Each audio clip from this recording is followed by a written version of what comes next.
आप लोगों ने इस चर्चा को सुना था कि हमें भगवान के नाम में रुचि क्यों उत्पन्न नहीं होती है। एक था असत तृष्णा, नहीं, पहला था तत्व विभ्रम, यानी कि भक्ति के तत्व को, भगवान के तत्व को, जीव तत्व को सब कुछ नहीं समझना, इस कारण से भ्रम हो जाना। दूसरा था असत तृष्णा, भोग की इच्छाएं। और तीसरा था हृदय दौर्बल्य, मतलब जानते हैं कि ये चीज ठीक नहीं है फिर भी उसमें प्रवृत्त होना, भक्ति के विपरीत है फिर भी उसमें प्रवृत्त होना। और अपराध, ये चार चीजें हमने देखी थी, इस कारण से व्यक्ति को नाम में रुचि प्राप्त नहीं होती। तो आज हम लोग चर्चा कर रहे हैं, प्रभु जी बता रहे हैं किस प्रकार से सोल्यूशन बता रहे हैं, कैसे हम मन की सहायता से भगवान का नाम जप कर सकते हैं। लेट्स सी, अध्याय 3, मन की कार्य प्रणाली एवं स्वभाव। कपिल मुनि श्रीमद् भागवतम के 3य स्कंद में, you don't have a text in front of you, मन की इस प्रकार से व्याख्या करते हैं। मनोबुद्धिरहंकारस चित्तमित्यंतरात्मकम। एक मिनट। चतुर्धा लक्ष्यते भेदो वृत्त्या लक्षण रूपया। आंतरिक सूक्ष्म इंद्रियां मन, बुद्धि, अहंकार तथा कलुषित चेतना के रूप में 4 प्रकार की जानी जाती हैं। उनके विभिन्न कार्यों के अनुसार ही इनमें भेद किया जा सकता है, क्योंकि ये विभिन्न लक्षणों को बताने वाली हैं। देखिए, इस पहले श्लोक को समझना होगा कि अंतःकरण के ही 4 भाग हैं और उनका जो डिवीजन है वो मतलब उनके कार्य के अनुसार होता है। जैसे ये आप क्या कहेंगे, ये है करताल, अगर आप इसको बजाने के लिए उपयोग कर रहे हैं, और आप करताल को ही पेपर वेट के रूप में भी इस्तेमाल कर सकते हैं। पेपर के ऊपर रख दीजिए, तब ये क्या हो गया, पेपर वेट। और अगर मान लीजिए गुस्सा है किसी पे फेंक दें तो ये हो गया अस्त्र। अब देख रहे हैं, वस्तु वही है लेकिन फंक्शनैलिटी डिफरेंस, समझ रहे हैं, कार्य अलग अलग तरह से कर रहा है तो इस कारण से इसको अलग अलग नाम दिए जा रहे हैं। वस्तुगत भेद नहीं है, खाली कार्यगत भेद है। तो ये बात यहाँ पे बता रहे हैं कि वस्तुतः दूषित चित्त को ही मन कहते हैं, बुद्धि कहते हैं, अहंकार कहते हैं और दूषित चित्त कहते हैं, और अलग अलग तरह से कार्य करता है। तो इसको आप 3रे स्कंद में हम लोग पढ़ाएंगे तो डिटेल में पढ़ेंगे, इसको रेफर कर रहे हैं यहाँ पे मुरलीधर प्रभु।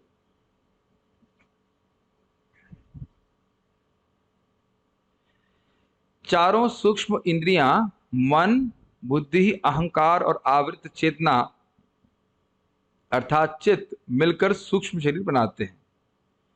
चित्त से लेकर अहंकार व बुद्धि में सूक्ष्मता का स्तर कम होता जाता है।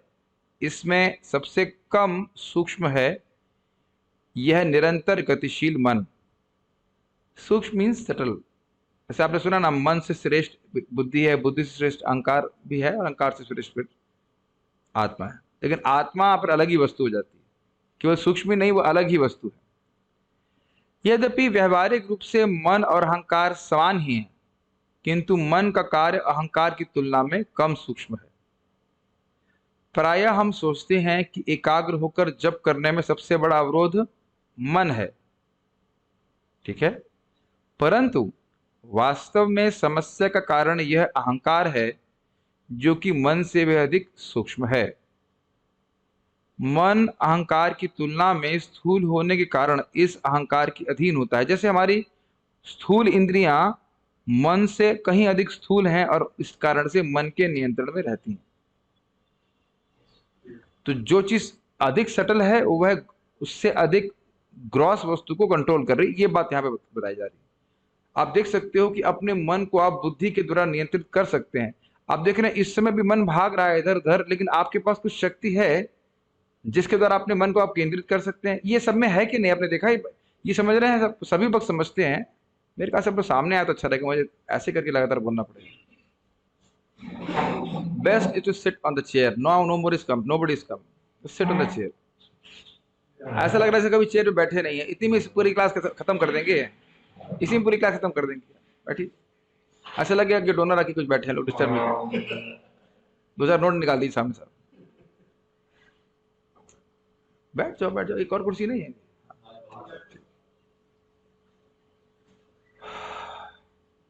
क्या बात कर रहा था? हाँ, तो क्योंकि अहंकार मन से कहीं अधिक सूक्ष्म है, तो अहंकार मन को कंट्रोल कर रहा है। जैसे बुद्धि, मैं एग्जांपल दे रहा था अपनी बुद्धि, आपने सभी लोग को अनुभव है कि अगर मैं कहूँ आप ध्यान पूर्वक जप कीजिए, तो आप देखिए कुछ हमारे पास शक्ति है जिसके द्वारा हम मन को एकाग्र कर लेते हैं, चाहे कुछ क्षणों के लिए करें। डज दैट मीन, कैन सबको फील हो रहा है कि नहीं हो रहा है?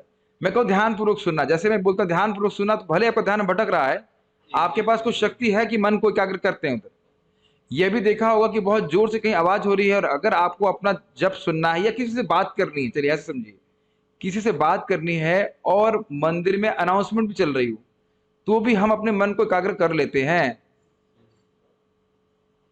ठीक है। मेरा एक अनुभव है, बचपन में मैं कॉमिक्स पढ़ने में बहुत रुचि रखता था, वो कमांडो ध्रुव वरना क्या क्या।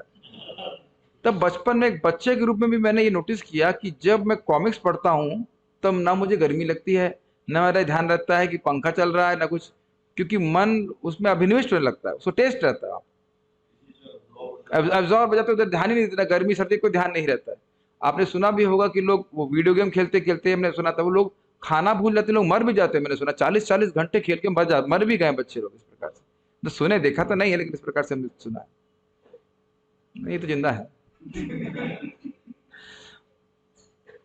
तो मन अहंकार की तुलना में स्थूल होने के कारण, अच्छा चलो, फलस्वरूप यह मन इस अहंकार को बनाए रखकर इसकी रक्षा व सेवा करता है, अधीन रहता है अहंकार के। अहंकार मतलब मैं ये शरीर हूं, ये अहंकार। अपने गीत केनो हरे कृष्ण नाम में श्रीला भक्ति विनोद ठाकुर जी बद्ध जीव की स्वयं के विषय में जो धारणा है, उसे मनोकल्पित व्यक्ति कहते हैं। ये समझ में आ रहा है मनोकल्पित व्यक्ति? राहुल प्रभु आप कौन है? जैसे बोलूंगा आप कौन है, कौन याद आता है? एकदम क्लियर, एकदम क्लियर। कितना अमेजिंग है ना। जैसे जैसे बोले शुक्र दास आप कौन है, तो अब देखिए, अब समझ में आ रहा है, एकदम क्लियर हो रहा है ना कि हमारी धारणा क्या है कि हम ये शरीर है। बहुत स्ट्रांग है, it's not that easy to see that I am different from this. Discussion करने के बाद भी अब देखिए ना कितना मुश्किल है अपने अपनी पहचान इस शरीर से अलग करना। तो ये किसके द्वारा हो रहा है? ये मिथ्या अहंकार के द्वारा हो रहा है। मनोकल्पित व्यक्ति, यह बद्ध जीव की स्वयं के विषय में एक मिथ्या धारणा है। तो मूल बात मिथ्या अहंकार है। कृष्ण भगवत गीता में सूचित करते हैं कि किस तरह मन अपने रक्षात्मक सेवा में कार्य करता है। मन दोहरेपन की एक भावना को बनाए रखकर अहंकार को अपना भ्रामक प्रभुत्व बनाए रखने में सहायता करता है। हे भरतवंशी, हे शत्रु विजेता, समस्त जीव इच्छा तथा घृणा से उत्पन्न द्वंद्व से मोहग्रस्त होकर मोह को प्राप्त होते हैं। इच्छा द्वेष समुत्थेना द्वंद्व मोहेन भारत सर्गे यान्ति परंतपः। इच्छा द्वेष के कारण बारंबार जीव सर्ग को प्राप्ति करता है, अर्थात फिर से एक शरीर की प्राप्ति करता है। देखिए, इसको थोड़ा समझने का प्रयास कीजिए। आप जानते हैं कि अविद्या का अर्थ क्या होता है? अविद्या का दो भाग हो गए, प्रक्षेपात्मिका, आवरणात्मिका। तो आवरणात्मिका ने हमें हमारा स्वरूप भुला दिया, और ये प्रक्षेपात्मिका ही मिथ्यांकार की रूप का परिणति। प्रक्षेपात्मिका क्या कर रही? जो हम नहीं हैं उसी को मनवाना, ये तो मिथ्यांकार है कि नहीं?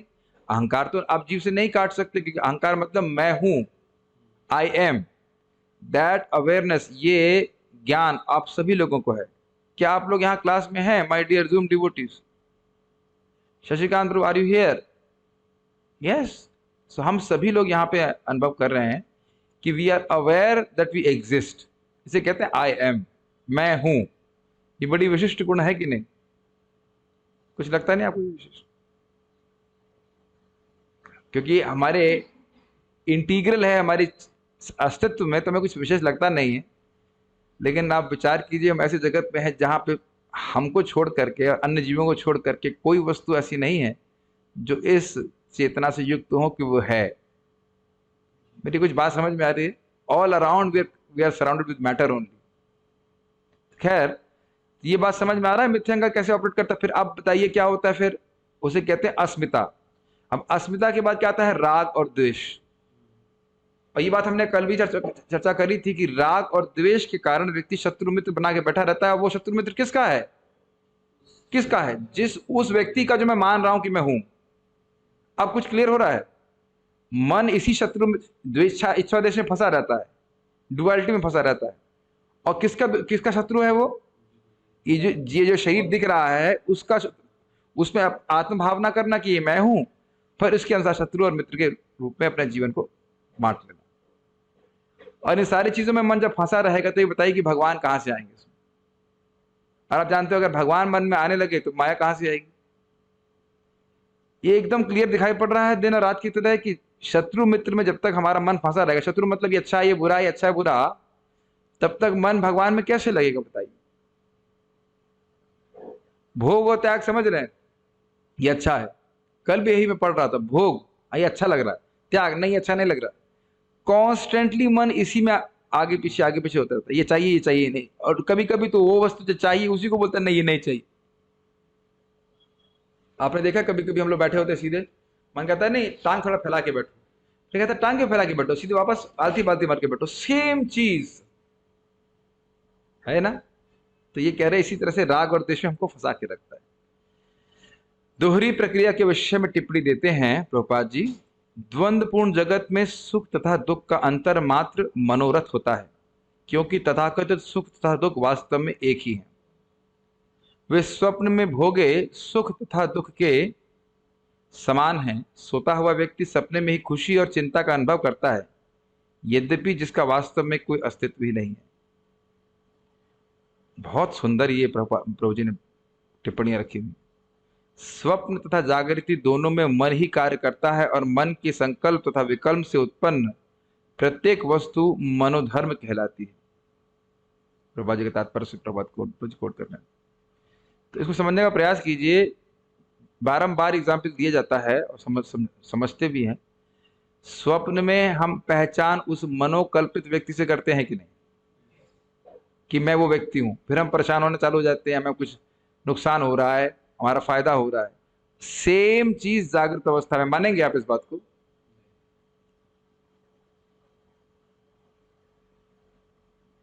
लेकिन नहीं, महाराज समझा रहे थे कि यदि कोई व्यक्ति मान लो नॉन स्टॉप सोता रहे और उसको बोलो अरे भाई तुम स्वप्न देख रहे हो, तो मानेगा? तो क्या उसके नहीं मानने से उस स्वप्न में नहीं है? बहुत स्ट्राइकिंग बात है। आप देख रहे हैं कि not striking, it's actually very revolting. क्योंकि पूरा जिंदगी जिसको हम मैं मान के बैठ रहे हैं वो हम है नहीं, और उसको मानना नहीं चाहते कि हम ये नहीं है। कुछ समझ रहा है मैं क्या कहना चाहता हूं? स्वप्न में कोई आकर कहे, मान लो किसी के स्वप्न में पत्नी छोड़ दी या उसके मित्र संग भाग गई, मान लो अपने स्वप्न देखा, तो रोएंगे कि नहीं रोएंगे आप? सपने में तो रोएंगे ना, बड़ी दिक्कत है, हमारी पत्नी भाग गई, ये हो गया वो हो गया। और जब सो के उठेंगे तो कहेंगे ना पत्नी भागी है ना कुछ है, सब वही फिर वो चाय लेके बैठी हुई है ना, व्हाटएवर कुछ कर रही है। जिस प्रकार से स्वप्न में हम घोर अज्ञान में है, ऐसे ही जागृत जीवन में भी घोर अज्ञान में है, क्योंकि हम आत्मा है, हम शरीर है नहीं। बहुत ये आप देख रहे हैं, इसको हम शायद सुनना भी नहीं चाहते, शायद हम इसको तो सुनना भी नहीं चाहते, या सुन के भी एक्सेप्ट नहीं करना चाहते कि we are not this body. इसी कंसेप्ट को बचाए रखने का मन कार्य करता रहता है। इसको समझा रहे, ये अच्छा ये बुरा, ये अच्छा ये बुरा, ये भूल जाओ कि तुम हो कौन। अच्छा बुरा अच्छा बुरा अच्छा बुरा, ये अच्छा लग रहा है बुरा लग रहा है अच्छा लग रहा है, इसी में पूरा जीवन काट दो। ये बहुत गंभीर है, बहुत गंभीर है। ये केवल कल्पना है। जैसे आप एग्जाम्पल लीजिए, अभी प्रसाद में गुलाब जामुन था, एक खाया मैंने, बड़ा अच्छा लग रहा, अब ये दो लेके आए और, तो मैंने कहा ना अब ये नहीं। आप उसको प्रसाद की दृष्टि से मत देखिए, केवल खाने की दृष्टि से देखिए। भूख लग रही थी, हाँ वो भूख का निवृत्ति करने के लिए थोड़ी खिचड़ी खा ली, उसके बाद और खिचड़ी देंगे तो क्या मारोगे क्या?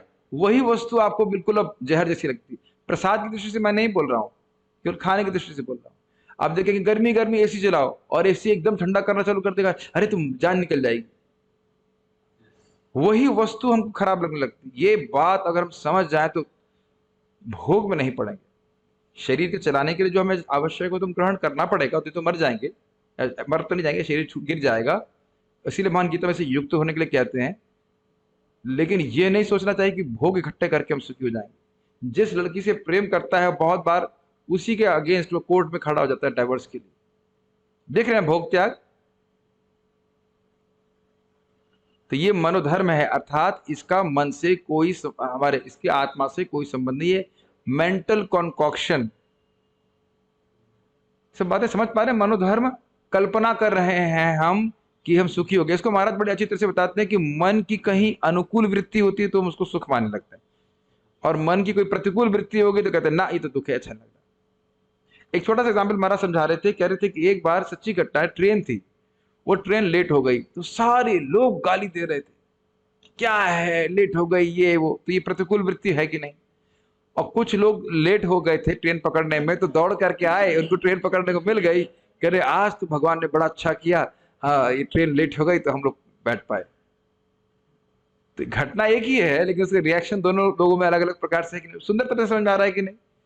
तो ये मन की चालों को हमें समझने का प्रयास करना चाहिए। अब वो कैसे कार्य कर रहा है, इसको क्यों बोल रहे हैं, तो प्रभु जी समझा रहे हैं। देखिए, यदि किसी ने हमारा अपमान किया है तब मन बचाव करने हेतु बीच में आ जाता है। किसका अपमान किया है? और मन सुनता है ये बात।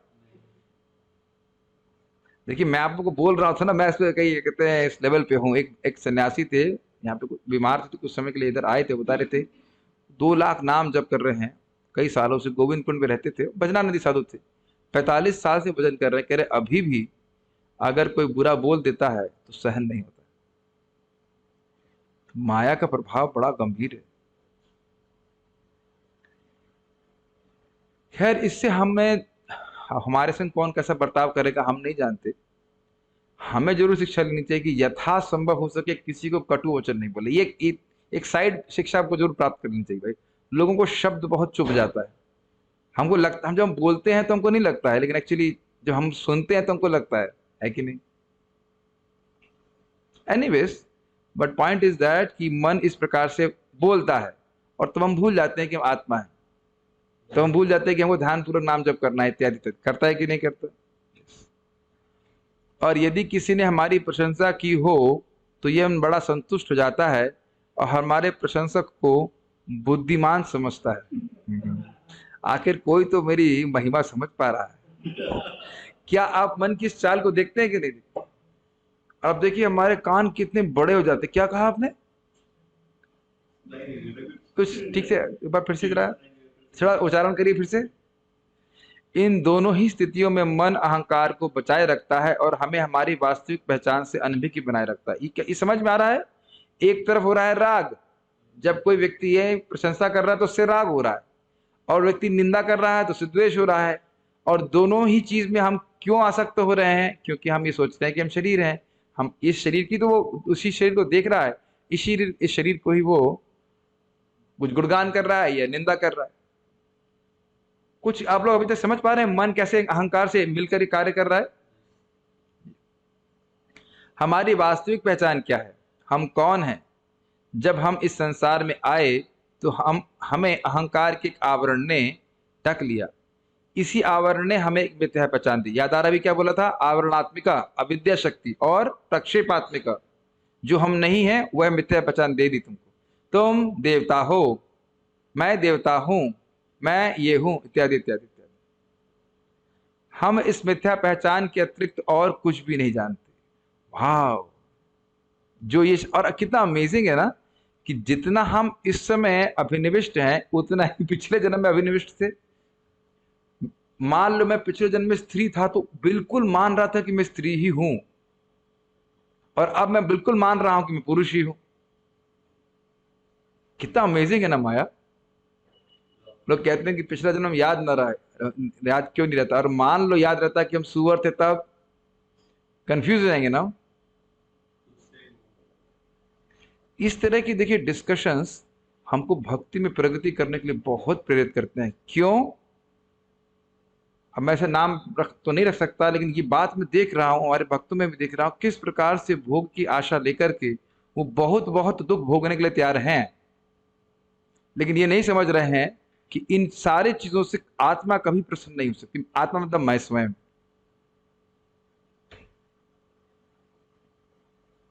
और वही देख रहे हैं हृदय हृदय की दुर्बलता। उतना परिश्रम कोई करे, कहे कि भक्ति करने के लिए, तो वहां तैयार नहीं है, लेकिन भोग प्राप्ति करने के लिए है। मैं उनको नीचा नहीं दिखा रहा हूँ, उनकी चेतना का एक लेवल है, तो उसके लिए ठीक है, वो ठीक है, मतलब क्या कर सकते हैं, वो ऐसे ही कार्य ही कोई करेगा। लेकिन ये समझ लेना चाहिए कि भोग प्राप्ति करके या भौतिक अरेंजमेंट करके हम कभी सुखी नहीं हो सकते। इसी में तो मन फंसा रखा है हमको।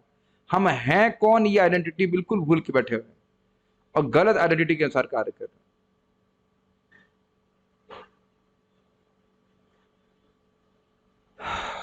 एक बहुत सुंदर स्टेटमेंट इस संबंध में मैंने कल पढ़ रहा था, श्रील भक्ति सिद्धांत से ठाकुर जी का। वो बहुत अच्छा, मैं इसको फिर यहाँ पे रिपीट करूंगा, this really helps. Yes, the living entities are spiritually benefited only by discussing Bhagavat katha. मुझे बहुत अच्छा लगा। जीवों का कल्याण केवल कृष्ण कथा के द्वारा ही होगा, और अपने आध्यात्मिक शरीर की प्राप्ति करने के लिए और कोई मार्ग नहीं है कृष्ण कथा के अलावा। बहुत अच्छा, मुझे बहुत हिट किया था ये बात। यानी कि योजना बना बना करके अधिक से अधिक कृष्ण कथा करेंगे तो ये मिथ्यांकार की भावना, हरे कृष्ण मंत्र, दो चीजें पकड़, श्रवण कीर्तन में हरे कृष्ण मंत्र का जप और ये कथा, तो बारंबार ये कम से कम मन में एक लाइट जलती रहती है ना, कुछ क्षणों के लिए करे भाई मैं तो चल रही हूँ ही नहीं, तो इससे संबंधित वस्तुओं को एकत्रित करने में क्यों अपना जीवन, अपना टाइम वेस्ट करूं। और बारंबार हम लोग समाज से भी प्रेरित होकर कार्य करते हैं ना, और उस समाज में एक भी व्यक्ति जानता नहीं है कि वह है कौन। अब बताइए कि हमारा ज्ञान है कि नहीं। ये जैसे वेरी, बहुत बहुत बड़ी, बहुत ही गंभीर विचार है। देखिए मैं बोल तो रहा हूं, अगर कोई इसे मनन करेगा तो उसको धारण कर पाएगा क्योंकि हम क्या बातें कर रहे हैं। तो फिर इसकी मिथ्या पहचान के अनुसार हम कौन हैं? हम कुछ भी हो सकते हैं। चुनाव के लिए 84 लाख योनियां हैं जो असंख्य श्रेणियों में विभाजित हैं। अहंकार इनमें से किसी भी एक शारीरिक पहचान को अपना सकता है, और मन एवं बुद्धि इस अहंकार के साथ जुड़कर स्वयं की मिथ्या पहचान की रचना करते हैं। तो आप समझ रहे हैं, जिस प्रकार से मैं अपने आप को अभी पुरुष मान रहा हूं, उतना ही बंदर अपने आप को बंदर मान रहा है। यद्यपि वह यही नहीं बोले कि मैं बंदर हूं, बंदर शब्द वो तो नहीं जानता है, लेकिन उसकी पहचान वैसी ही है। आप लोगों ने पता नहीं कितना देखा है, वृंदावन में तो हमने बंदरों को बहुत लड़ते हुए देखा है, आपने देखा है, और काफी महत्वपूर्ण कार्यों के लड़ते हैं वो। Very important reason why they should fight, you no.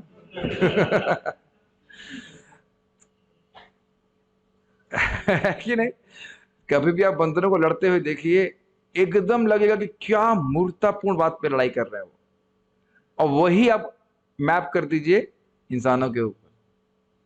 ये काफी स्ट्राइकिंग है, जितना बंदर अपने आप को वो शरीर मान रहा है, उतना मैं ही अपने आप को शरीर मान रहा है।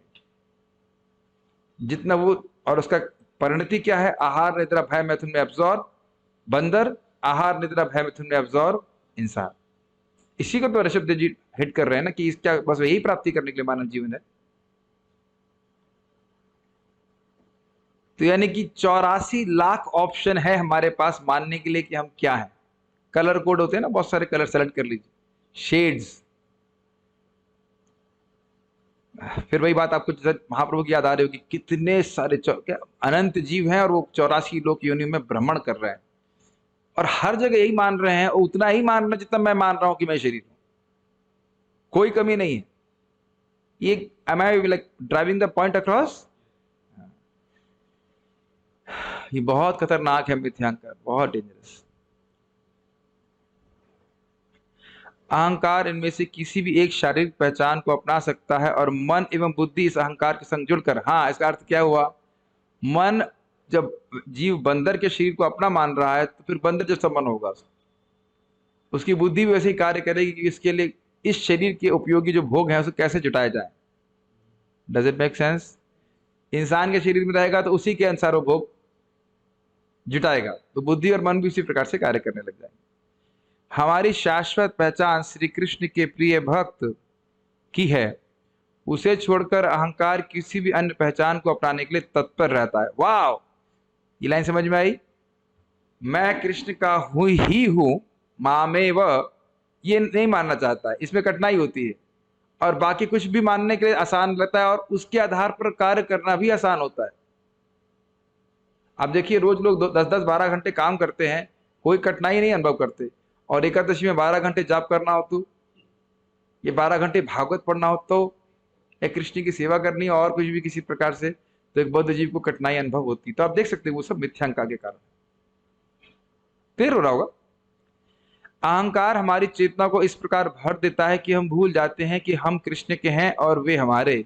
ये पहली दोनों ही बातें बड़ी महत्वपूर्ण है। सोचिए, हम कृष्ण के हैं, ये तो अनुभव नहीं होता। और कारण क्या है? जितनी ममता घर वालों से है, उसी के अनुरूप व्यक्ति उनके लिए कार्य करने के तत्पर होता है कि नहीं, बताइए। धन देता है, वस्तु देता है, वस्त्र देता है, क्या क्या चीजें करके देता है कि नहीं?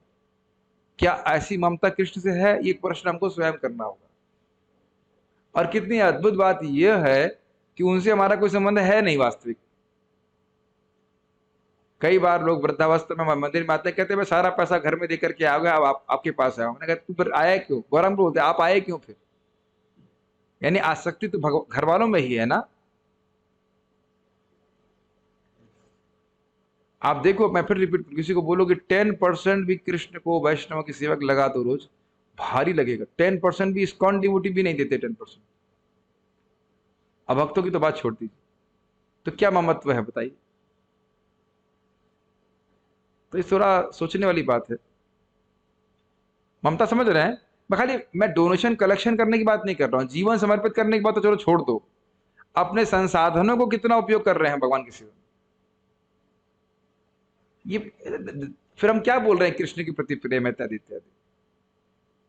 That question has to come. मैं बुद्धि हो चाहे धन हो चाहे कुछ भी हो, ममत्व तो कृष्ण से है, तो कृष्ण की सेवा करने के लिए उद्यत होगा कि नहीं? व्यक्ति उद्यत समझते हैं, will be inclined to serve only Krishna. One should not be discouraged, लेकिन एक रियलिटी चेक तो करना ही पड़ेगा ना कि हम किस स्तर पे हैं, चेतना के किस स्तर पे हैं। कितना अमेजिंग! आपको ये बात हिलाने वाली नहीं लगती है कि हम दुनिया में इतने लोग को मान के बैठे हैं और एक भी व्यक्ति मेरा नहीं है, और जो वाकई व्यक्ति मेरा है उसको हम अपना नहीं मान के बैठे हैं। कितना स्ट्राइकिंग है ना, सब मिथ्यांकार के कारण हो रहा है कि नहीं? और जिनको हम अपना मान रहे थे पिछले जन्म में, अब उनके बारे में कोई स्मृति नहीं है। और मेरे को तो बड़ा डिटैचिंग लगता है जगत से, है कि नहीं? मानना हमको यही कि कृष्ण के भक्त हमारे हैं, उन्हीं का वो है, वही हमारा परिवार है, कृष्ण हैं, और उसके अनुसार जीना है।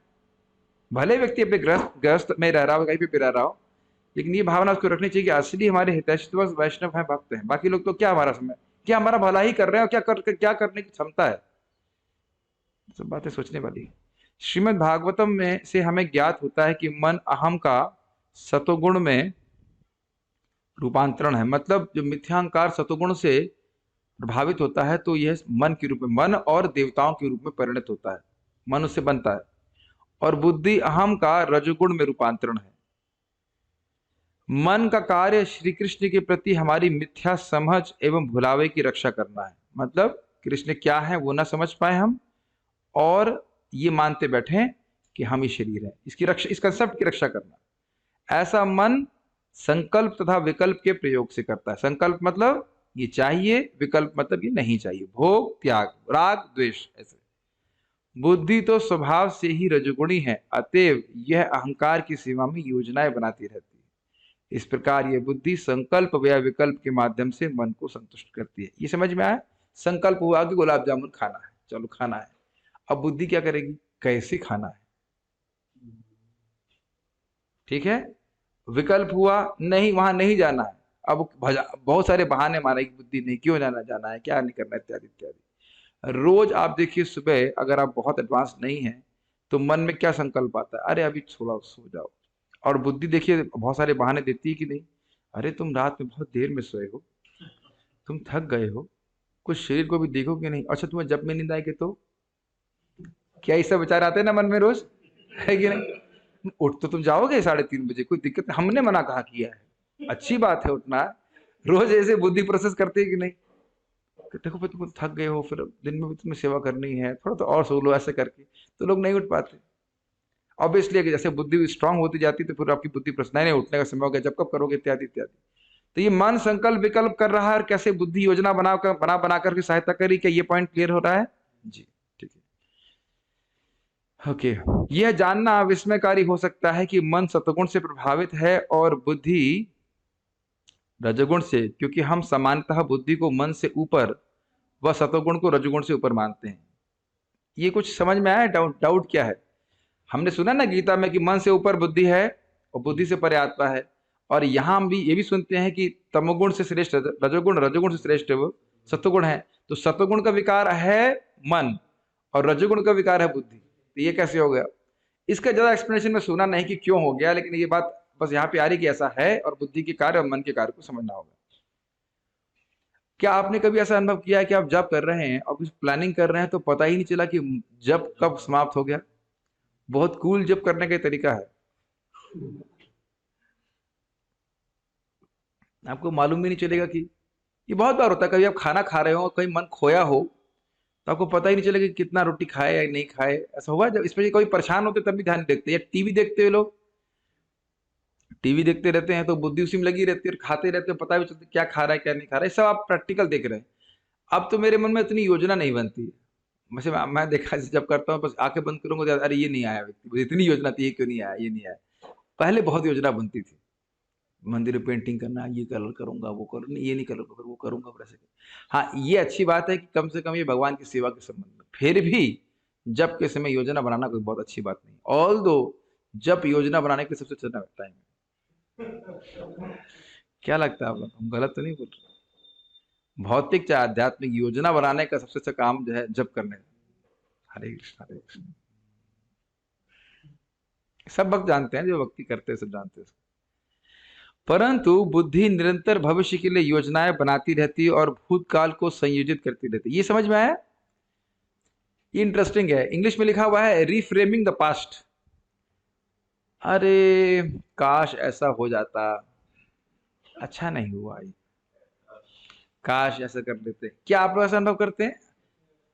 तो इसे कहते हैं रिफ्रेमिंग द पास्ट। मतलब हो बीत गया है, उसको कुछ कंट्रोल नहीं है, लेकिन उसी में प्लानिंग करती रहती बुद्धि, नहीं अच्छा तुमने ये अच्छा नहीं किया, और उसने तुम्हारे संग ऐसा बर्ताव क्यों किया?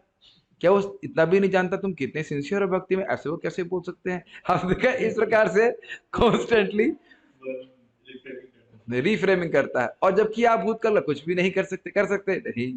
अच्छा ये बताइए कि भविष्य में आप प्लानिंग कर रहे हैं तो सर हम तो सत्य संकल्प हैं, जो संकल्प आएंगे सब पूर्ण हो जाएंगे। ये भी कितनी बेवकूफी है कि प्लानिंग पे प्लानिंग, प्लानिंग पे प्लानिंग किए जा रहे हैं। और एक आपने ये भी देखा होगा, जब जब पूर्ण जाता है तो ये योजना भी आती रहती है। ये देखा आपने? यही मन के कार्यों को समझने की बात है, ताकि मन को भगवान में ना लगाया जा सके। वैसे देखिए जब करने का लाभ होता है अपना, लेकिन अगर एकाग्र होकर करते तो बहुत करोड़ों गुना अधिक लाभ होता है। इसीलिए बारंबार साधु लोग बोल रहे हैं बोलो और श्रवण करो। सुनेंगे तो सीधे कान में चला जाएगा। जैसे अभी आप सोचिए मन में प्लानिंग चलती रहे तो मेरी बात सुनाई नहीं पड़ेगी ना। मैंने कई बार देखा है कुछ मन में चल रहा है, मंदिर में अनाउंसमेंट होता है, जब मैं सुनता था और अब दोबारा सुन रहा हूँ तो याद भी नहीं रहता कि कौन किसको आरती गानी होती। कभी कभी मेरा ही नाम अनाउंस कराया गया कि तुलसी आरती शुभ कृष्णदास जी गानी, दूसरा बता रहे आपका नाम बोला गया है गाने के लिए। अच्छा, ये सब अनुभूत है। इस प्रकार से बुद्धि का कार्य होता है, वो लगातार योजना बनाती रहती है। जैसे स्पेशली माता जी लोग खाना बनाने की योजना करते होंगे, आज ब्रेकफास्ट में पकौड़े तलने हैं, पराठा बनाना है, बस ये स्वाभाविक है। इसके लिए ना महात्मा वो कहते हैं कि आपकी सेवा आपके जब से थोड़ी दूर होनी चाहिए।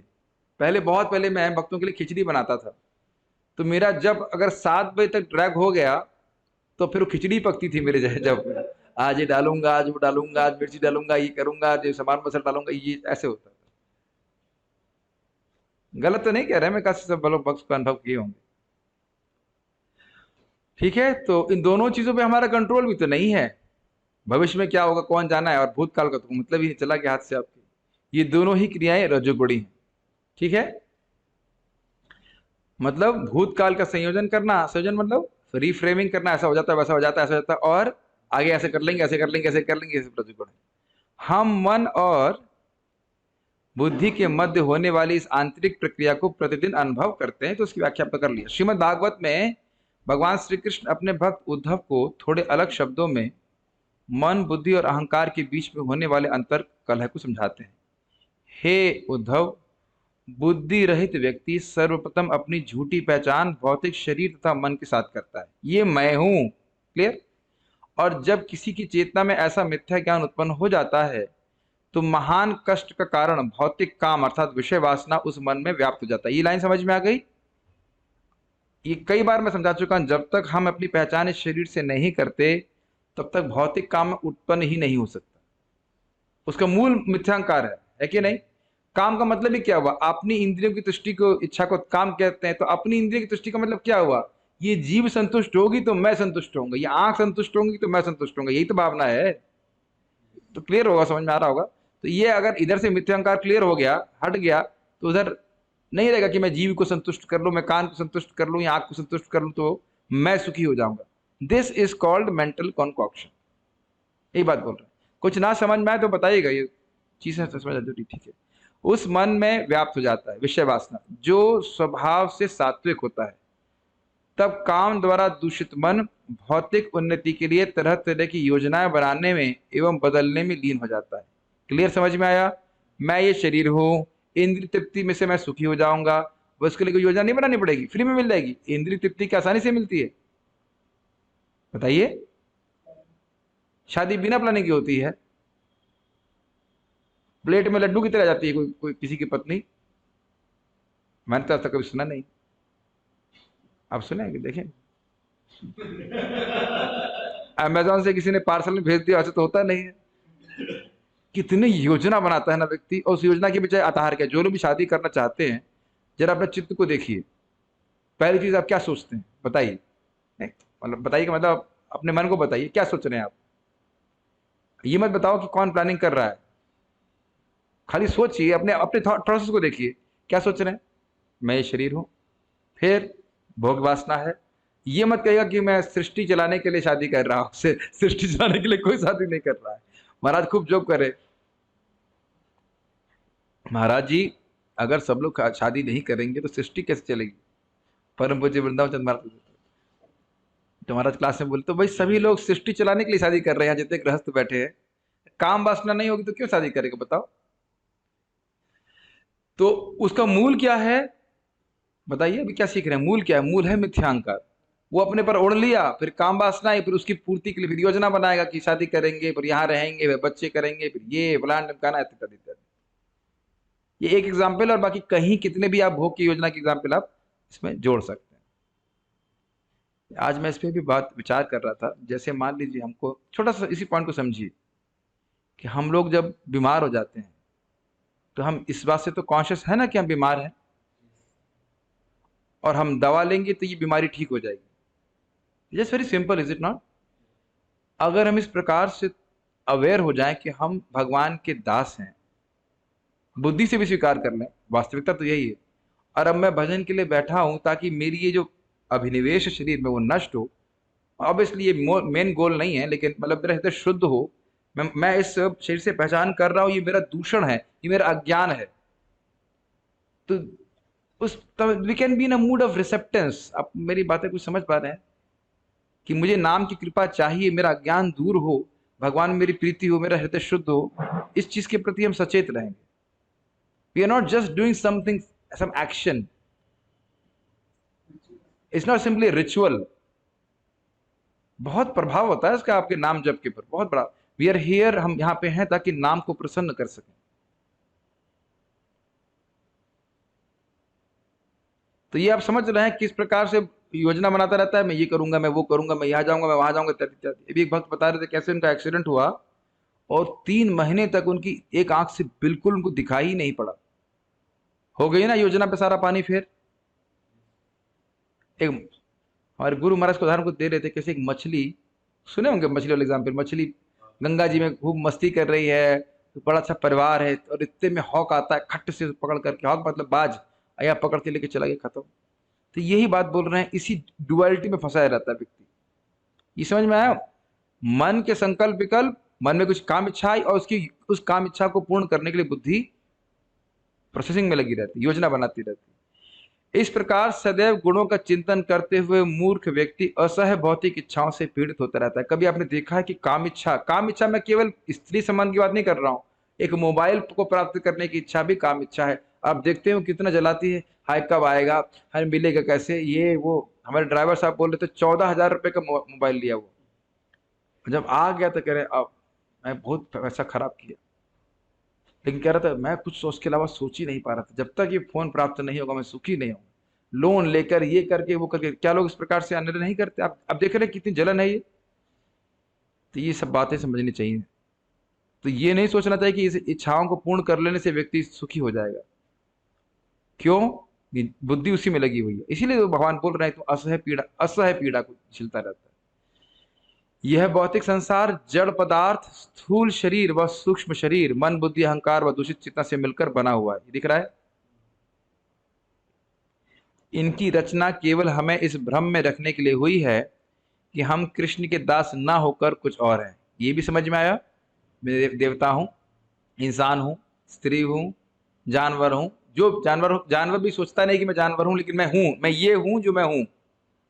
मतलब शेर हूँ और हिरन हूँ, इत्यादि इत्यादि इत्यादि। इस लाइन को आप अपने जिंदगी में देखने का सामर्थ्य विकसित करें। पेड़ भी यही सोच रहा है कि मैं वही हूं, आम का पेड़। और तो ये नहीं सोचेगा कि मैं आम का पेड़ हूं, लेकिन मैं ये शरीर हूं, ये भावना।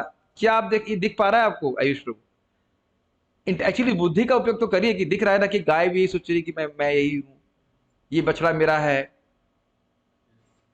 Is it not? हम भी सोच रहे हैं कि हम ये शरीर हैं, मैं एटलीस्ट इंटेलेक्चुअली तो कम से कम देखने का सामर्थ्य हमें विकसित करना चाहिए। इससे हमारे जीवन का उद्देश्य बहुत जो नहीं है उससे तो हम कम से कम बचेंगे।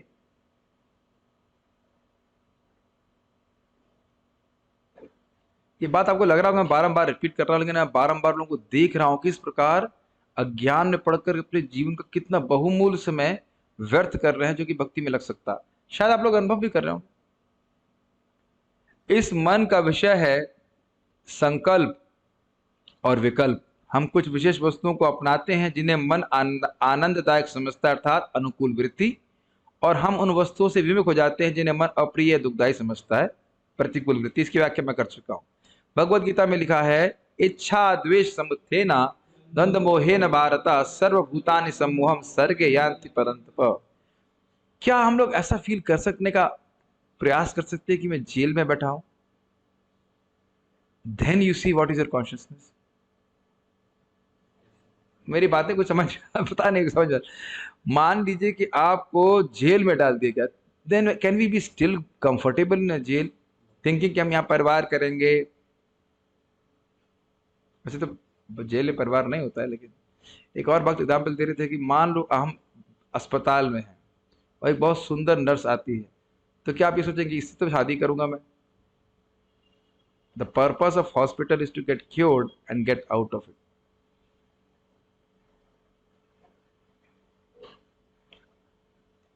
कभी नहीं सोचते ना कि हम जेल में हैं। हे भरतवंशी, हे शत्रु विजेता, समस्त जीव जन्म लेकर इच्छा तथा घृणा से उत्पन्न द्वंद्वों से मोहग्रस्त होकर मोह को प्राप्त होते हैं। इच्छा और द्वेष से भ्रमित होकर हम इस संसार में जन्म लेते हैं, और हम सारा समय मन की इच्छाएं अपनी रजोगुणी बुद्धि से संतुष्ट करने में लगा देते हैं। क्या ये लाइनें कुछ समझ में आ रही है? सब ऊपर से जा रहा है। मन में संकल्प विकल्प है और बुद्धि इसी प्लानिंग में लगी हुई है कि कैसे हम भोग प्राप्त करके सुखी हो जाएंगे। योग का अभ्यास करने वाले इस प्रक्रिया से हजारों वर्ष पूर्व से ही अवगत हैं। पतंजलि ने अपने योग सूत्र में लिखा है, योग चित्त वृत्ति निरोध। संकल्प और विकल्प के आधार पर मन के जो उतार चढ़ाव हैं उन्हें रोकना योग का उद्देश्य है। यदि हम ऐसा करने में सफल हो गए तो हम पर भौतिक प्रकृति के दुष्प्रभाव पड़ने बंद हो जाएंगे। मन स्वभाव से ही इस असत्य धारणा को बढ़ावा देता है कि हम इस संसार के भोगी हैं। जब यह मन शांत हो जाएगा तब यह पुनः अपने स्रोत सतगुण में स्थित हो जाएगा। सत्वा संजायते ज्ञानम।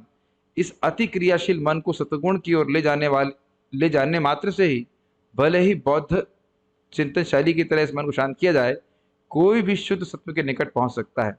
तो अब ये समझ में आ रहा है कि हमें करना क्या है। योग चित्त वृत्ति निरोध। चित्त की वृत्ति क्या है? या तो भोग में जाएगी, ये वस्तु बहुत अच्छी लग रही है, या रिजेक्शन में जाएगी। कॉन्स्टेंटली मन ये करता रहता है। और आपको क्या बोला गया है? Chant Hare Krishna and here. तो कुछ आ रहा है समझ में? बुद्धि को एक्टिवेट ना होने दें, योजना बनाने का मौका ना दें, एटलीस्ट जप में। क्योंकि अभी आगे भी प्रभु समझाएंगे, एक बार योजना बनाना शुरू कर दिया बुद्धि ने तो फिर वो शांत नहीं बैठेगी। आपने कभी देखा है? पूरा कई कई माला खत्म हो जाती है इसमें, मैं ये करूंगा, मैं वो करूंगा, मैं ये करूंगा। इसलिए मैं बहुत यात्रा नहीं करता हूँ क्योंकि अगर यात्रा करेंगे भी तो फिर सुबह जल्दी उठ करके माला कर लेते हैं। आपने कभी देखा है, ये अनुभव किया होगा कि जब कुछ सेवा बहुत रहती है तो आपको लगता है ये माला मेरे सेवा में बाधा पड़ रही है। हाँ, नहीं किए होंगे, लेकिन अगर कभी कभी ऐसा हो जाता है कि कोई सेवा है, एकदम एकदम निकट आ गई सेवा, आपने माला नहीं करी है तो माला ऐसा खींचते से लगता है जल्दी करे, खत्म करो, फिर सेवा करनी है। Something which actually deserves our absolute attention, we think कि हमारे बाधा लग रही है, और उसमें भी आप बारंबार बुद्धि उधर प्लानिंग करती रहती है, करना, वो करना, ये करना, ये करना, वो करना। इसीलिए जब कभी भी फेस्टिवल होता है तो सारा काम बंद करके, सारी साधना बंद करके सुबह उठ करके नाम जप करने का प्रयास करता कि मेरे माला ठीक से हो जाए, उसके बाद फिर कुछ करें। This has kept me happy all my life in what ever Krishna consciousness में रखा हूं। तो कल पहली ये बात आपको समझ गए, मन सतोगुण से है और कलुषित मन राग द्वेष में फंसा रहता है, वही हमको बार बार जन्म कर देने का प्रयास कर रहा है, और वह हमारी मिथ्यांकार की भावना को प्रोटेक्ट करता है। मैं जैसे मेरे इच्छा अच्छा द्वेष क्या है, मेरा इच्छा द्वेष बंदर के इच्छा द्वेष से थोड़ा अलग होगा, और अगर उसी की फुलफिलमेंट में मैं लगा रहूंगा तो मिथ्यांकार प्रोटेक्टेड रहेगा। तो ये चीज को कैसे हम एड्रेस करेंगे उसको आगे हम कल सुनने वाले हैं। But main thing is to, कुछ क्षणों के लिए हम जप कर रहे हैं, बारंबार हरे कृष्ण मंत्र की ध्वनि पे केंद्रित करना, ताकि संकल्प और विकल्प के साइकिल को तोड़ें। ये क्या समझा पा रहा हूं मैं? हर क्षण मन संकल्प विकल्प करता रहता है, तो आप हरे कृष्ण मंत्र पे ध्यान कर रहे हैं, श्रवण कर रहे हैं, तो इस संकल्प विकल्प की साइकिल को आपने तोड़ा, चाहे कुछ क्षण के लिए भी तोड़ा। पता नहीं मैं समझा रहा हूं कि नहीं पा रहा। It makes a lot of difference. ये सब चीजें थोड़ी कठिन होती है समझने में, लेकिन अगर थोड़ा विचार करेंगे, समझेंगे तो शायद समझ में आएगा। I stop here. कोई भक्त का मेरे ख्याल से प्रश्न तो नहीं दिख रहा है यहाँ पे। इज देयर एनी क्वेश्चन, या किसी कुछ समझ में आया कि नहीं? कुछ समझ में आ रहा है? ओके तो इससे मत प्रभावित हुए। मन का स्वभाव ही है संकल्प विकल्प करना, उसको उधर छोड़ करके। अब ये एक और पॉइंट बोलूंगा, वैसे प्रभु आगे क्लियर करेंगे कि जो आपको आज अभी पॉइंट अच्छा लग रहा है वो कुछ क्षणों बाद बिल्कुल खराब लगेगा। तो उधर उसको छोड़ करके उसकी यूजलेसनेस को छोड़ समझते हुए उन भौतिक विचारों को, मन को भगवान में केंद्रित करने का प्रयास किया जाए। आपको लगेगा इसमें हमारी की क्या मिली? की यह है बुद्धि को बंद करना है उधर।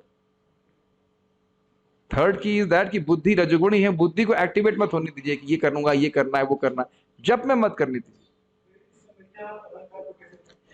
भाई। आप उसके बाद मन भगवान में लगाओगे ना। आप ही प्रैक्टिकल सोचो। आपने सोचा चलो मैं भगवान का दास हूं, मैं भजन करने बैठा हूं, जब करूंगा भगवान को प्रसन्न करूंगा, तो अरे तो सही भावना है ना, तो फिर भोग प्राप्ति की योजना नहीं लगा बनाएगी ना बुद्धि। बुद्धि का उपयोग करके मन को आप बारंबार भगवान में लगा रहे हैं, तो भगवान ही तो इस बात को बोल रहे हैं कि अगर ऐसा करेंगे तो हम मुक्त हो जाएंगे। मन मनाव नहीं बोल रहे हैं, बताइए। तो उस प्रोसेस से तो बाहर निकल गए ना कि ये अच्छा छोड़िए, अभी आपको क्लियर समझ आएगा। अब पता नहीं आपको ऐसा, हमारा तो अनुभव है कि जब भक्ति में नहीं आए थे तो गोलगप्पे खाने की योजना बनती थी। तो गोलगप्पे खाने की योजना बनी तो अब 12-13 किलोमीटर लखनऊ में कहीं दूर जाकर के हम गोलगप्पे खाने जा रहे हैं, तो उसमें कृष्ण की स्मृति कहाँ हुई जरा बताइए। आप प्रैक्टिकल कहीं देख लो, कहीं हम लोग क्या बुद्धा पार्क में जाते थे घूमने, कहीं पे भी कभी जब भक्ति में आ गए तो कुछ कुछ तो भगवान की स्मृति होती है। जब भक्ति में नहीं आते थे तो क्या यही चल रहा था क्या? नहीं, बताइए। सुबह से उठ करके केवल यही चल रहा था कि नहीं? संकल्प विकल्प राग द्वेष। एक्चुअली अगर आप विचार करें तो प्रभुपाद जी ने हम पर बहुत बड़ी कृपा करी है कि हमारे लिए एक रेगुलर रेजीम है। हमारे मन को कुछ भी लगे, कैसा भी लगे, हमें करना है अगर हम प्रगति करना चाहते हैं। Does it make sense?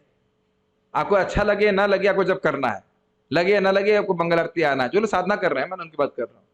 और आप देखेंगे ऐसा करते रहने से मन के ये जो संकल्प विकल्प का जो प्रभाव है वो भी कम होता जाता है। मैं समझता हूँ सब लोग जो साधना कर रहे हैं वो मेरी बात समझ रहे हैं क्या क्या, मतलब मन का ये रिवोल्ट कि आज यार आज मूड नहीं कर रहा जब करने का, ये तो और आता ही नहीं मन में। आपने देखा है मन की ट्रेनिंग कैसे हो जाती?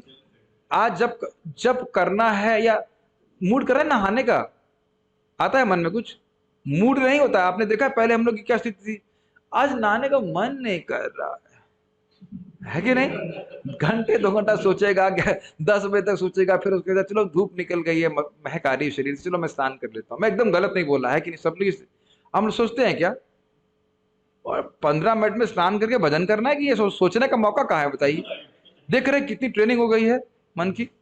तो ये एक प्रैक्टिकल चीज हम देख रहे हैं, इससे संकल्प विकल्प से हम मुक्त होते हैं और अपने कर्तव्य बुद्धि हमारी रहती है, भक्ति करनी। प्रैक्टिकल आप देखेंगे धीरे धीरे करके जब करते समय भोग कब कैसे प्राप्त होंगे ये भावना समाप्त होने लगती है। इसकी योजना भक्त नहीं बनाते, शुरुआत में कठिनाई होती है लेकिन धीरे धीरे के अपने आप ही विषय वासना कम होती जाती है, हरि नाम की प्रति तो उधर बती नहीं जाती। उम्मीद है कि आप लोग को कुछ अच्छा लगा होगा, कुछ कुछ समझ में आया होगा। मुझे पता था कि ये पुस्तक पढ़ने मात्र से समझ में नहीं आएगी, ये बहुत उसमें की बहुत सारी बातें भागवतम से भी हैं, तो मैं प्रयास कर रहा हूँ आप लोग को कुछ समझाने का। यस प्रभु। जैसे कि बहुत लोगों का हम सुनते हैं कि माला रह गया, बहुत लोगों का माला रह गया। हाँ, महाराज का ही लेक्चर वो चले जाते हैं महाराज का लेक्चर अटेंड करने के लिए, फिर अपना पुस्तक की माला कंप्लीट करते हैं। अच्छा प्रभु जी का प्रश्न है कि मान लीजिए महाराज का प्रवचन और मेरी माला बच गई है तो मुझे क्या करना चाहिए? देखिए पहली बात तो है कि माला बची ही क्यों? माला बची ही क्यों? अब देखिए हर एक की अलग अलग प्रायोरिटीज है। मैं तो ये देख रहता हूँ कि अगर माला बच गई, बड़ा कठिन होता। मुझे याद है लास्ट टाइम कब हुआ था ऐसा, एक तो जब मैं मेरा दीक्षा हुआ था सेकंड इनिशिएशन, तो उस दिन कुछ तो था, मेरी 2 माला रह गई थी। वहां पे ना क्लास जल्दी शुरू हो जाती, तो गौराम प्रभु लेक्चर दिए और प्रभु जी धुआंधार लेक्चर दे रहे थे, बहुत सुंदर लेक्चर दे रहे थे। इतना लालच लग रहा था, मैंने कहा कभी कभी सुनने को मिलता है। तो मेरी 2 माला हो गई। उसके बाद वहां ब्रेकफास्ट मिलता नहीं 10 बजे के बाद, तो ब्रेकफास्ट भी कर लिया। उसके बाद ऐसी माला हुई मेरी, हाँ हाँ। अभी तक याद है मेरी, बैंड बज गया। और एक और याद है कि 2 साल पहले जन्माष्टमी के दिन मेरी उस टिकट बुक किया गया था बाली से, और मुझे सुबह निकलना था, वो जन्माष्टमी के अगले वाले दिन, नंदोत्सव वाले दिन। तो उस दिन मैंने प्रसाद खा के चल पड़ा, और वो भी माला मुझे आज तक याद है कि कैसे माला हुई थी। वो भी कार के अंदर, ऐसे भी नींद आती मेरे को, तो मेरे लिए तो वो नाइटमेयर है। और हाँ एक बार जब मैं बुखार में आ गया, तो बुखार वाली बात तो फिर अब हो गया कलेक्शन। तो क्यों माला छोड़ी जाए? ये तो माला छोड़ने का महाराज का क्लास हो चाहे कुछ भी हो, 8 बजे के पहले तो नहीं होता है ना। तो यानी कि आपने प्लानिंग करके चले ही नहीं कि हमारी माला समाप्त हो जाए, सब गड़बड़ होता है। देखिए ये एक बात समझ लीजिए, जो साधक सुबह अपनी माला ठीक से नहीं करेगा वो दुखी रहेगा पूरा जीवन, पूरा जीवन दुखी रहेगा। उसको वो एकदम हाफ हार्टेडली करेगा हरे हरे राम कृष्णा। और मैं तो अब खैर अब मैं खून खौलाता नहीं क्योंकि बुखार हो जाएगा। पहले पहले पहले बड़ा दुख लगता था कि ऐसा क्यों कर रहा है, अब तो मैं ध्यान ही नहीं देता, I just keep to myself. आप लोगों को देखता रहता हूँ जूम पे अच्छे से भक्ति कर रहे हैं, तो बस उधर कहीं बाहर चित्तवृत्ति निरोध हो गया, इधर वहीं बाहर जाती नहीं चित्तवृत्ति, जो जिसको कैसे करने लेकिन पहले बड़ा गुस्सा आती थी।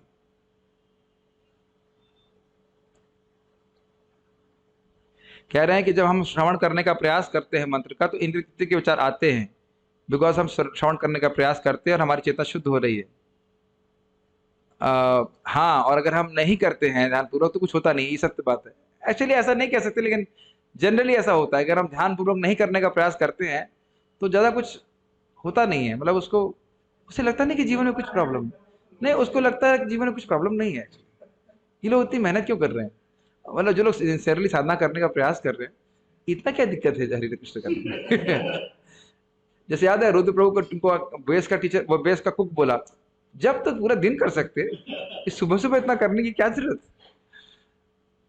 ये एक्चुअली जो बोल रहे हैं अमल कृष्ण प्रभु, ये सही बात बोल रहे हैं। जब हम बड़ी एकाग्रता से माला करेंगे ना, तो कचरा बड़ी तेजी से बाहर आता है। एक्चुअली दोनों चीजें होती हैं। आप ये भी उसी दिन जब में टेस्ट भी अनुभव करेंगे और कचरा भी आते हुए बाहर देखेंगे, ये भी जादू देखेंगे। सब भक्तों का अनुभव है कि आप बहुत टेस्ट अनुभव कर रहे हैं और एकदम से फिर कचरा बाहर आने लग जाता है, फिर टेस्ट अनुभव करने लग जाते हैं। So this is very nice experience. तो इसलिए मैं खाली यही निवेदन करूंगा कि ये बारंबार अभ्यास करें कि एक महामंत्र सुनना है, बस वही सुन सकते हो, सब आगे क्लियर होगा। उसका अभ्यास करते रहिए, चाहे मन चाहे कुछ भी बोले, ये प्रभु जी आगे और क्लियर करेंगे। माला बची क्योंकि बीच में सो गए, हाँ ये भी हो सकता है, भी हो सकता है। क्या है? बौद्ध चिंतन शैली। वन सेकेंड, अरे बौद्ध चिंतन शैली तो अभी वर्णन किया ही नहीं गया है, वो अगले अगले श्लोक पे, कल उसमें आएगा। बेसिकली उनका उनका कहने का आशय ये है, disconnect your self from past and future and focus on the present. और मन के ऑब्जर्वेशन के रूप में देखिए, मन को एक ऑब्जर्वर के रूप में देखिए, उससे डिटैच हो जाइए, उसके संकल्प का डिटैच होकर के, और भगवान बार और बोलो पता नहीं किस पे ध्यान करते होंगे, जीरो पे करते हैं जो भी, बारंबार उस इस क्षण में कृष्ण के नाम को फोकस करने का प्रयास कीजिए। बहुत सारी चीज इसमें आएंगी, बहुत इंटरेस्टिंग इंटरेस्टिंग चीजें हैं, तो उसको आप लोग सुनते रहेंगे। आगे हम लोग यहाँ रुकते हैं। श्री हरिनाम प्रभु की जय, श्री प्रभुपाद की जय, निताई गौर प्रेमानंदे।